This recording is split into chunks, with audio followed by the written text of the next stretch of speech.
ऐसा तो नहीं है कि जो केपीके का ज़खायर है, जो केपीके का माल है, वसाइल है, उसको वफाक या किसी इदारे के हवाले किया जा रहा है? कोई भी नहीं, इसके अंदर किसी के हवाले कोई नहीं किया जा रहा। पाकिस्तान तहरीक इंसाफ खैबर पख्तूनख्वा में ये चीजें करती आई है। उन्होंने वहां पे कहा था कि मादनियात के लिए, क्योंकि मेन इशू मादनियात का ही आ रहा था, हम यहाँ पे और इसको बर्दाश्त नहीं करेंगे। आप वजीर आजम को नहीं मानते, आर्मी चीफ मिनिस्टर किसको मानते हैं आप? वहां बैठता तो है आपका वजीर आला। हमारा और वफाक का जो फड्डा चल रहा है, जो पॉलिटिकल है, वो आ गया है अब इंतजामी बुनियादों पर। तो मुझे बताएं, बाजौड़ के अंदर मिनरल्स हैं, पहले तो आप जाके वहां काम नहीं करेंगे कि वहां पे तो जान के लाले पड़े हुए हैं। यहाँ पर इलीगल माइनिंग बहुत बड़ा मसला है। खैबर पख्तूनख्वा की तारीख में पहली मर्तबा गोल्ड माइनिंग जो थी उसको लीगल किया गया। बिस्मिल्लाहिर्रहमानिर्रहीम, अस्सलाम वालेकुम। जमाल अहमद आपके साथ हूँ। ABN न्यूज़ आप देख रहे हैं। मोहम्मद फ़हीम मेरे साथ मौजूद हैं इस वक्त। ज़बान ज़द्याम KP minerals and mine act है, पेशावर से फ़हीम साहब रिपोर्ट करते हैं। काफ़ी बारीकबीनी से हुकूमती अमूर देखते हैं जो कि सूबाई हुकूमत के हैं। ज़रा जानने की कोशिश करेंगे कि ये KP mines and mineral act है क्या, क्या बात हो रही है, क्या चीज़ें हो रही हैं, और बेसिकली इस पर जो तनकीद हो रही है या फिर जो इसको इमरान खान के साथ गद्दारी के साथ लिंक किया जा रहा है, ये सारा मामला है क्या? फ़हीम भाई सर, अस्सलाम वालेकुम। वालेकुम अस्सलाम। सर, सबसे पहले तो KP minerals and mine act, यही नाम है ना इस बिल का? जी बिल्कुल ऐसा ही है। ये क्या चीज़ है? मादनियात और पता नहीं बहुत सारी मामलात हैं, जो पहाड़ दे रहे हैं, सोना दे रहे हैं, पत्थर दे रहे हैं, ये क्या चीज़ें हैं? थोड़ा सा मैं आपको इसके पस मंजर में ले जाऊंगा। अगर आपको याद हो तो खैबर पख्तूनख्वा में जब पाकिस्तान तहरीक इंसाफ ने हुकूमत बनाई थी, तो उसके कुछ ही दिनों के बाद रमजान का महीना था। ठीक है। और एक बहुत मशहूर अफ्तारी हुई थी पेशावर में, जी, कोर कमांडर हाउस में। बिल्कुल, उनके जो मेजबान थे वो कोर कमांडर पेशावर थे, हसन अजहर हयात साहब जो उस वक्त थे। और वहां पर पूरी काबीना गई थी सिवाय एक आध मेंबर के। शकील साहब की वालदा काफी बीमार थी, इसलिए वो नहीं जा सके थे। वहां पे जो तकरीर हुई थी, उस तकरीर के अंदर मादनियात पे बात हुई थी। ठीक है। और अली अमीन गंडापुर साहब ने वहां काफी एग्रेसिव बात की थी कि ये मादनियात इस सूबे का हक हैं। ठीक है। और दो रास्ते हैं हमारे पास। एक तो ये है कि इन मादनियात के लिए हम लोग एक रास्ता बनाए कानूनी, जिससे सूबे को भी फायदा हो, और जो आता है बाहर से, जो भी कंपनी आती है, जो आता है इन्वेस्टर, उसके लिए हो जाए। दूसरा रास्ता ये है कि हम इसके ऊपर मुकम्मल पाबंदी लगा दें जी, कि अगर हम इसको ठीक तरीके से इस्तेमाल नहीं कर पा रहे तो हम इसको आइंदा नस्लों के लिए। ये स्पीच उन्होंने शायद सूबाई असम्बली में की थी कि मेरा हक नहीं मिला तो मैं पाबंदी लगा दूंगा। उन्होंने बाद में फिर कहा था, लेकिन मेन बात वहां पे हुई थी। उन्होंने वहां पे कहा था कि मादनियात के लिए, क्योंकि मेन इशू मादनियात का ही आ रहा था, हम यहाँ पे और इसको बर्दाश्त नहीं करेंगे। उससे काफी एतराज भी आया, लेकिन क्योंकि वो जो मेजबान थे, उनकी वजह से वहां पे की गई सारी बातें पस मंजर में चली गई और फिर सिर्फ मेजबानी ही सामने आ गई। उसके बाद ये फैसला हुआ था, जो हमारी मुलाकात भी हुई थी उनके पहले या दूसरे महीने के अंदर ही। उन्होंने कहा था हम एक नई अथॉरिटी बनाएंगे, नई कंपनी बनेगी, वो मादनियात को चलाएगी, क्योंकि ये जो ब्यूरोक्रेट है, ये जो निज़ाम है, इनके चलाने का काम नहीं है। और हम चाहते हैं कि हमारे मादनियात के अंदर जो सिस्टम इस वक्त है, जो हमारा महकमा है, आप भी जानते हैं हमारा जितना भी सारा का सारा ब्यूरोक्रेसी है, वो किस हद तक करप्ट हो चुकी है। तो आपको इसके अंदर सिस्टम चेंज करना पड़ेगा। और पाकिस्तान तहरीक इंसाफ खैबर पख्तूनख्वा में ये चीज़ें करती आई है। सैनिटेशन कंपनी बनाई, टूरिज्म अथॉरिटी बनाई। यहाँ पे जो पेडो था वो ANP दौर में बना था। तो प्राइवेट सेक्टर की तरफ इनडायरेक्टली अथॉरिटीज, कंपनीज, ये ऑलरेडी PTI करती आई है और बाकी भी ओवरऑल चल रहा है। तो मादनियात के अंदर भी उन्होंने अथॉरिटी बनाने का ऐलान किया था और हम उसको काफी हद तक फॉलो करते रहे कि कब बनेगी, काफी टाइम लग गया। सही है। अब जो नया कानून आ रहा है, जिसको टेबल कर दिया गया है, एक तो ये पब्लिक डॉक्यूमेंट है, कोई ऐसी ढकी छुपी बात नहीं है। मेरे ख्याल में ये असेंबली सेक्रेटेरिएट की जिम्मेदारी है कि वो उसको डाले असेंबली की वेबसाइट के ऊपर। हमें तो मिल गया, जारी बात है, हम यहीं पे सहाफ़ी हैं तो मिल जाता है। हमने उसको पढ़ा भी, कोई तकरीबन कोई 139 138 पेजेस हैं इसके, और कोई 119 118 शिकें इसमें बराबर आती हैं। उसके अंदर उसके जदूल भी सारे शामिल हैं। उसके अंदर मेन क्रक्स दो चीजें हैं। एक जो तनकीद हो रही है उस पर भी हम आएंगे।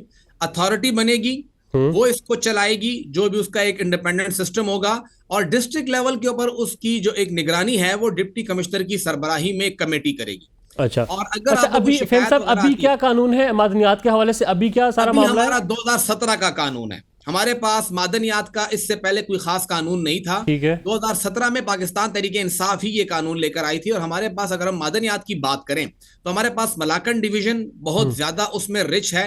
किसी न किसी हद तक हमारे जनूबी अजला भी इसके अंदर आते हैं, और फिर हमारे पास हजारा आता है। लेकिन क्योंकि 2018 के अंदर हमारे कबायली अजला का इंतजाम हो गया था, तो तमाम कबायली अजला मादनियात के हवाले से बहुत ज्यादा रिच है।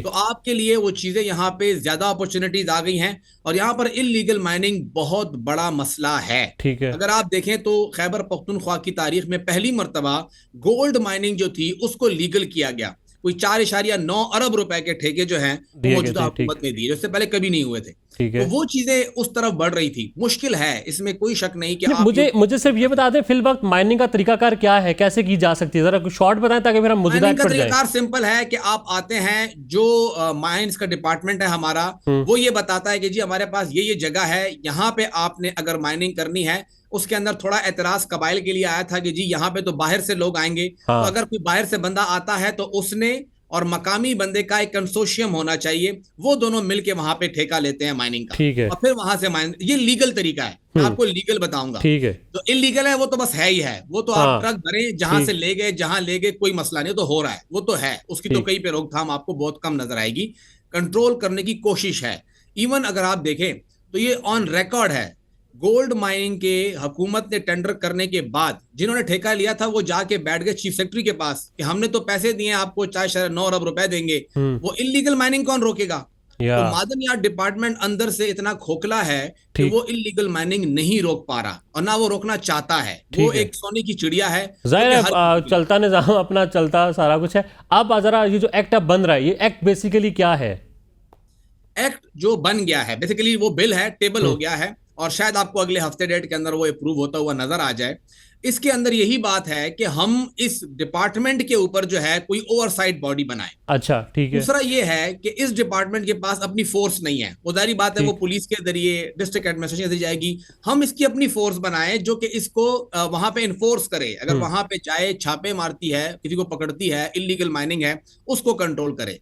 और एक ऑटोनोमस अथॉरिटी हो जो कि डायरेक्टली, सारी बात है, गवर्नमेंट को जवाबदेह होगी, लेकिन वो अथॉरिटी के पास इख्तियार होगा, उसका बोर्ड होगा, वो इसके ऊपर काम करेगा। और अथॉरिटी किन अफराद पर मुश्तमिल होगी? अथॉरिटी का उसके अंदर मुख्तलिफ चीजें हैं। मेनली जो होता है अथॉरिटी के अंदर, आप लोग कुछ लोग लेते हैं प्राइवेट सेक्टर से और कुछ गवर्नमेंट के लोग ही होते हैं, उसके अंदर शामिल किया गया है। अथॉरिटी के ऊपर एतराज नहीं है। एतराज कहां पर है? एतराज दो जगहों पर है इसके अंदर। मैं समझना चाह रहा हूं अथॉरिटी किन अफराद पर मुश्तमिल होगी, वो किसको रिपोर्ट करेगी? मतलब मादनियात एबटाबाद की अथॉरिटी जाके आप कराची की बंदों की बनाते तो फायदा तो एबटाबादियों को ना हुआ? नहीं, देखें इसके अंदर ये होता है, जो प्राइवेट बंदे होते हैं वो आपको बाहर से मिलते हैं, लगते हैं इसके अंदर। कराची के लोग भी आएंगे, लाहौर के लोग भी आएंगे। हमारे पास यहाँ पे KPOGCL है, उसके अंदर पंजाब से लोग लगे हुए हैं, 2-3 लोग हैं, वो एक्सपर्ट्स होते हैं उस फील्ड के। लेकिन क्योंकि DG होता है, वो नॉर्मली किसी भी अथॉरिटी का सेक्रेटरी होता है, वो उसके अंदर शामिल होता है, या आपका CSS या PMS का बंदा आके लगता है। इसके अंदर ये चीज होती है। अब प्रॉब्लम जहां पे आपने भी शुरू में गोया वफाक का बंदा लग सकता है, राइट, अथॉरिटी में? बिल्कुल, ये PMS और PAS के बंदे लगे हुए हैं सारे। ठीक, हमारे पास लगे हुए हैं। अच्छा, इसके अंदर प्रॉब्लम कहां आ रही है? ये आ रही है कि जी ये बिल जो है ये SIFC ने बना के भेजा है, और आप इसके ऊपर काम कर रहे हैं। ये एक एतराज लग रहा है इसके ऊपर। अब बीइंग अ जर्नलिस्ट, हमारा काम है कि हम उस बिल को देखें और उस चीज को पूरा कवर करें। ठीक है। जब आप देखते हैं कि कोई ऐसी कानून साजी होती है जो कि फेडरल गवर्नमेंट के साथ लिंक होती है, अगर आप देखें हमारे मुस्लिम मैरिज एक्ट जो हैं, लॉज जो हैं, वो सारे फेडरल गवर्नमेंट के साथ लिंक हैं। हमारे पास जो हिंदू मैरिज है वो भी इसी तरह लिंक है। नॉर्मली तो हम खुद उस लॉ को छेड़ते ही नहीं है, हम कहते हैं फेडरल गवर्नमेंट जो करता है वो करे, हम उसको फॉलो करेंगे, हमने किया हुआ है। इस कानून के लिए ये हुआ कि एक शिक का मसला आ रहा था। वो ये आ रहा था कि माइनिंग के लिए लोकल बंदा आता है, वो टेंडर करता है, सब कुछ होता है। जिस तरह हमने कहा कि जी एक कबाइल का बंदा होगा, एक जो है वो अगर बाहर से आता है, वो दोनों मिलकर करेंगे। अब एक कंपनी है, वो आती है बाहर से, वो ये कहती है कि मुझे जी खैबर पख्तूनख्वा में माइनिंग करनी है। उसका तरीकेकार क्या होगा? बाहर से जब लोग आते हैं तो आपका जाहिर बात है प्लानिंग डिवीजन में इन्वॉल्व हो जाता है, फॉरेन मिनिस्ट्री इन्वॉल्व हो जाती है, बहुत सी चीजें आ जाती हैं।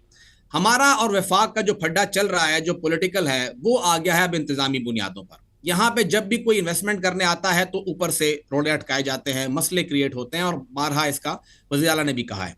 SIFC इन्होंने 2022 में एक काउंसिल बनाई कि जी फॉरेन इन्वेस्टमेंट इसी के थ्रू आएगी, और ये वन विंडो सर्विस है, कोई 60-65 NOCs हैं, वो आपको वन विंडो सर्विस के जरिए मिलेंगे। इसके अंदर ये है कि अगर कोई बाहर से इन्वेस्टर आएगा तो वो थ्रू SIFC जो है उसको फैसिलिटेशन दी जाएगी, वो भी कंसल्टेटिव होगी, लाजमी नहीं है। अगर एक बंदा कहता है कि मुझे SIFC की जरूरत नहीं है, मैं डायरेक्ट आता हूं, तो आ जाए, उसके जो ब्यूरोक्रेटिक हर्डल है उसी के मुताबिक आए, वो अपना काम करे, कंसल्टेटिव होगा। लेकिन मसला कहां पर आ रहा है, इसके जो जदूल 1 में 9 और 10 नंबर की है, दो तरह की माइंस हैं, एक है स्ट्रेटेजिक, एक है रेयर अर्थ माइंस। इन दोनों को डिफाइन नहीं किया गया इस एक्ट के अंदर, ये नहीं बताया कि कौन सी हैं। इससे ऊपर जो 8 हैं उन सब के अंदर मेंशन है कि जी इसके अंदर कॉपर आ रहा है, इसके अंदर ये चीजें आ रही है, सारी मेंशन है। अब एतराज ये आ रहा है कि अब स्ट्रेटेजिक माइंस कौन सी होंगी, ये किसी को नहीं पता। गवर्नमेंट ऑफ खैबर पख्तूनख्वा वो डिफाइन करेगी बाद में जब जरूरत आएगी। इन्हें लगेगा कि जी ये वाली माइन स्ट्रेटेजिक है, ये माइन अमूमी तौर पे इस तरह होता है कि वो बारूदी मवाद में इस्तेमाल होती है, या वो खतरे के लिए हो सकती है, या उससे नेशनल इंटरेस्ट को मसला हो सकता है, या कोई और प्रॉब्लम आती है, उस चीज को वहां पर रोका गया है।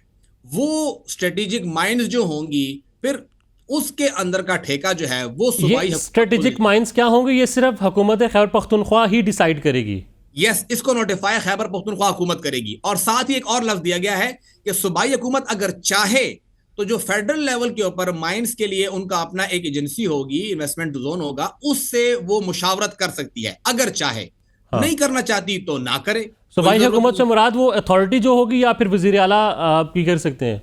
देखें, सूबाई हुकूमत नॉर्मली सीएम खुद नहीं करता, वो महकमा ही करता है।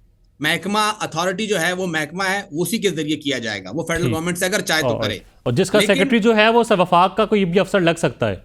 बिल्कुल लग सकता है, सरबराह डीजी भी लग सकता है, कोई पीएमएससीएसएस का ऑफिसर कोई बिल्कुल लग सकता है। दूसरी चीज ये है जो हम लोग बात कर रहे हैं, मुझे इसलिए नहीं, सीएम का अप्रूवल चाहिए होगा। अगर वो कहता है ये जो है स्ट्रेटेजिक है तो उनको किसी का अप्रूवल तो चलनी चाहिए होगा।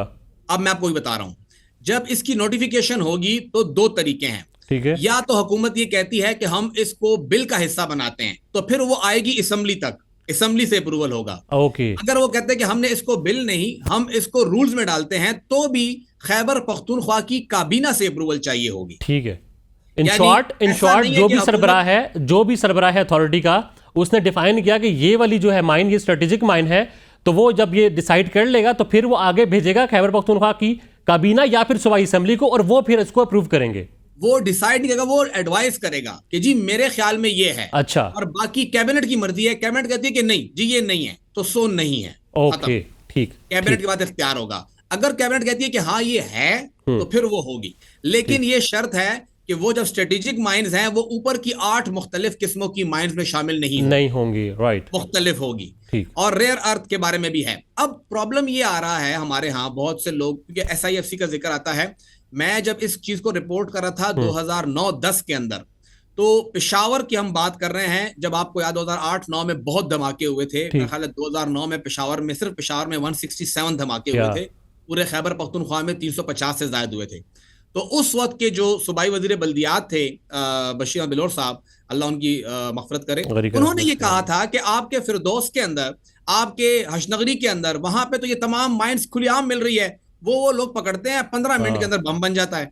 तो वो चीज तो खुली मिल रही थी, वहां से वही जो चीजें इस्तेमाल होती हैं। तो इस चीज को कंट्रोल करने का फैसला उस टाइम से हुआ था। ये उस टाइम से कंट्रोल किया जा रहा है। आप देखें, आपको नॉर्मली जंगें इसी इलाके के अंदर मिलेंगी कि जहां पे ये स्ट्रेटेजिक माइंस होंगी। वो दूसरा फरीक भी चाहता है कि वो इन पे कब्जा करे ताकि उसको बारूदी मवाद बनाना हो। ये फरीक चाहता है कि इसको कंट्रोल करे कि मेरे खिलाफ इस्तेमाल ना हो जाए। तो वो दोनों तरफ से आपको नॉर्मली झगड़े भी वहीं पे मिलते हैं। अच्छा, अब फहीम साहब, अब इसमें एक सवाल ये था कि मकामी लोगों को क्या फायदा होगा इस बिल से? अच्छा, एक चीज इसके अंदर और उससे लिंक हो जाएगा। इस बिल की बाद, इस बिल से पहले भी और अभी भी, जितने भी इसके ठेके होंगे, जितनी भी आमदन होगी, वो सारी खैबर पख्तूनख्वा हुकूमत को मिलेगी। अच्छा, और मकामी जो लोग हैं, जहां पर जिस जगह की मादनियात है, वहां के मकामी लोगों को रोजगार मिलेगा? देखिए, जाहिर बात है, इस माइंस के अंदर जब एक बंदा आता है, वो मशीनरी लगाता है, वो वहां पे उसकी माइंस को एक्सकेवेट करता है, ले जाता है, तो इसके अंदर एक बिजनेस नहीं होता। ठीक है, इसके अंदर बहुत से बिजनेस लिंक होते हैं। तो ये इस बिल में पाबंद किया गया कि वहां के मकामी लोगों को ही जो है वो किया जाएगा, इन्वॉल्व किया जाएगा? नहीं, जरूरी नहीं है कि आप उसको पाबंद करें। अगर वहां पे एक बंदा है, वो वहां पे काम नहीं कर सकता, लेट से आप उसे कहते हैं कि जी आपने वजीरिस्तान से ये पत्थर निकालना है, तो इस पत्थर को वजीरिस्तान का बंदा ही निकालेगा। अगर वहां पे एक्सपर्टी ही नहीं है, तो फिर क्या करेंगे आप? अच्छा, ये नहीं, अब जिस तरह, जहां तक मुझे कुछ याद, जब CPEC वाला मामला चल रहा था, तो कुछ ऐसी जगह हैं जहां पर सिर्फ चाइनीज लोग ही काम कर रहे थे। वहां पर हमारे पाकिस्तानी जो है वो सिर्फ मजदूर की हद तक थे, बाकी उनको जॉब नहीं दी गई थी। तो कि ऐसा हो सकता है इस बिल में, ज़ाहिर है इस तरह की बात भी तो हो रही है ना कि अगर चित्राल में या फिर एबटाबाद हुंजा में माइंस हैं तो वहाँ के मकामियों को भी कुछ फायदा हो, मकामी आबादी के लिए भी रोजगार के मौके पैदा हो। पे माइंस एक्सकेवेट होती है और उसके पैसे गवर्नमेंट को आते हैं। अगर मैं आपको मिसाल दे दूं, हमारा जो ऑयल एंड गैस की रॉयल्टी आती है, ठीक है, तो वो प्योरली उसका एक अच्छा खासा शेयर जो है वो जाता है हमारे कोहाट डिवीजन को, ठीक है, और फिर वहां पे उसको वो खर्च करते हैं। तो सूबाई गवर्नमेंट ने पे उसमें हिस्सा निकालना होता है। दूसरी चीज ये है कि बिल हतमी नहीं होता, मैं ये बता दूं, इसके बाद इसके रूल्स बनते हैं। बहुत सी चीजें रूल्स के अंदर भी ऐड की जाती है कि जी हम इस चीज को इस तरह करते हैं। ये जो आपने कहा ना कि इतने लोगों को हर हाल में जॉब दे, इससे देखें, एक तो खैबर पख्तूनख्वा का बड़ा मसला ये है कि यहाँ पे फॉरेन इन्वेस्टर आता नहीं है, वो डरता है।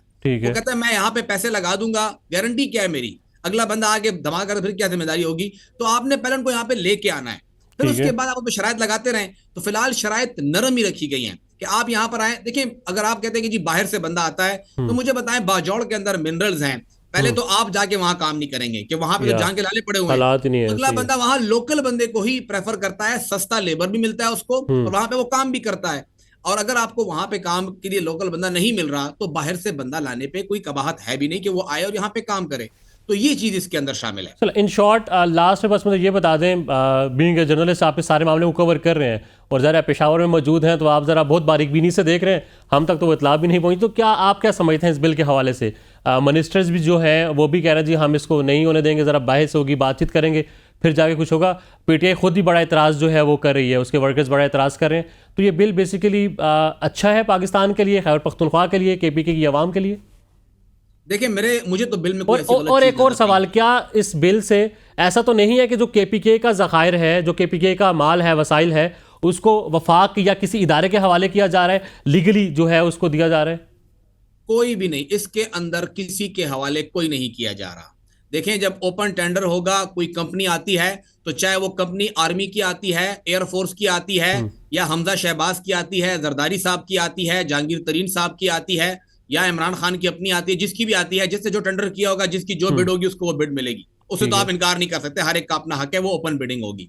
हम बीइंग अ जर्नलिस्ट, क्योंकि हम पॉलिटिकली किसी तरफ बायस नहीं होते हैं, लोग उसको अमूमी तौर पे बायसनेस के साथ देखते हैं। मैं अगर इसको देखता हूं इस बिल को, तो मेरे इलाके के लिए बिल की जरूरत है। 2017 का एक्ट भी बहुत अच्छा था, इसमें कोई शक नहीं थी, वो जरूरी था, अभी भी है। हम बीइंग खैबर पख्तूनख्वा के सिटीजन, SIFC काम करती है, हम उससे इनकार नहीं कर सकते। SIFC सब कुछ पंजाब की तरफ करती है, केपी में नहीं करती है। अगर केपी गवर्नमेंट उसको फोर्स करती है कि आप यहां भी करें तो अच्छी बात है, मेरे लिए यहाँ पे लोग आएंगे, एंगेज होंगे। मेरे ख्याल में इस बिल के ऊपर इतना एतराज पॉलिटिकली हो रहा है। आप देखें तो जो कैबिनेट के मेंबर्स हैं, ऐसा हुआ था जब ये बिल टेबल हो रहा था तो उससे एक दिन पहले स्पीकर खैबर पख्तूनख्वा असेंबली समेत तमाम स्टेक होल्डर्स को बिठाया गया, उनके तमाम सवालात क्लियर किए गए। तो स्पीकर तक क्लियर है कि इसमें क्या है और क्या नहीं है। जिन लोगों को क्लियर नहीं है वो हैं जिन्होंने या तो बिल पढ़ा नहीं है और या वो आंखें बंद कर लेते हैं कि नहीं जी बस SIFC का नाम आ गया, हम इसको नहीं मानते। तो अगर आप SIFC को नहीं मानते, आप वजीर आजम को नहीं मानते, आर्मी चीफ किसको मानते हैं आप? वहां बैठता तो है आपका वजीर आला। ये इंतजामी इश्यूज को हमें पॉलिटिक्स से अलग करके देखना होगा। और ज़ाहिर है जहाँ तक अब अभी केपी सिटीजन, मुझे पता है कि केपी टूरिज्म पॉलिसी बनी, एक फॉरेस्ट वाले भी एक मामला सारा है, फिर वो एक स्काउट्स भी हैं, तो इससे भी हम देखते हैं कि शायद एक फोर्स बने, नई फोर्स, जिसमें रोजगार के मौके गवर्नमेंट लेवल पर निकल जाएंगे। ये हमारी सिक्योरिटी के मामला देख लेंगे, ये एक वो टोल टैक्स। मेन चीज ये है कि जो माइंस निकल रही हैं उससे पैसे आए। हमारे पास इस वक्त केपी माइंस डिपार्टमेंट सिर्फ मैक्सिमम 2 अरब रुपए कमाता है। खैबर पख्तूनख्वा जैसे सूबे के अंदर माइंस डिपार्टमेंट 2 अरब कमा रहा है, और उसके वर्कर्स वहां पे जो ब्यूरोक्रेट्स होते हैं, मुलाजमीन हैं, वो खुद अरबों खरबों में खेल रहे हैं। तो वो पैसा जो है वो खजाने में आएगा, तभी लोगों पे लगेगा। वेल फहीम साहब, वी होप कि जो भी हो पाकिस्तान के अवाम के लिए, केपी की अवाम के लिए अच्छा हो। Thank you so much. Thank you, शुक्रिया। शुक्रिया फहीम भाई, थैंक यू।